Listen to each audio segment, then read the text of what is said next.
এই মেশিন কই নিয়ে যাচ্ছে এখন?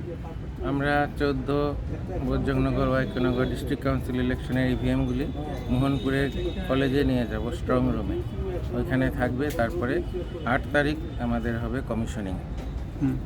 তারপরে এখানতে যে ইভিএম মেশিন যতগুলার কতটুকু সেফটি আছে?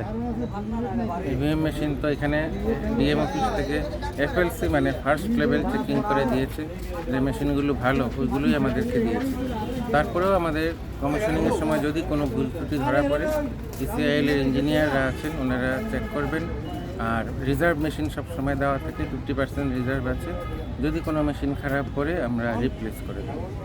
ও আজকে যে এখানটায় রিসিভ করা হয়েছে, এই রিসিভ করার পর রিসিভের সময় কোনো একটা ইভিএম মেশিন কোনো প্রবলেম বা কোনো না, রিসিভের সময় আমরা একটা মেশিনও খারাপ পাইনি, সব কটাই ভালো ছিল, ওয়ার্কিং কন্ডিশনে ছিল। ও আগের দিনে দেখা যায় এবার তো সব সিআরপি আর বিএসএফ পুলিশগুলা একবারে সেফটি করা, এবার তো পুলিশের নজরে কিছু কম পড়লে আমরা ক্যামেরাতে। না, এটা আরক্ষা দপ্তর, ত্রিপুরা সরকারের আরক্ষা দপ্তর থেকে ব্যবস্থা নেওয়া হয়েছে ভোটের দিন যাতে সবাই নির্ভয়ে নির্দ্বিধায় ভোট দিতে পারে, সেই ব্যবস্থা আরক্ষা প্রশাসন থেকে করা হয়েছে। কিছুগুলা লোকগুলা ওখানটা দেখতে পাইছি, এখানে ওগুলা ইভিএম মেশিনগুলা লুট করা হয়েছে, লুট করা পর্যন্ত এখন তালা মারানি, এটা কি বেশি হয়? না, ইভিএম মেশিনের এরকম কোনো ঘটনা আমাদের এখানে হয়নি। আমাদের এখানে এগুলি চেকিং করে আমরা এখন ট্রাঙ্কে ঢুকিয়ে তালা দিয়ে তারপরে সিল করে নিয়ে যাব।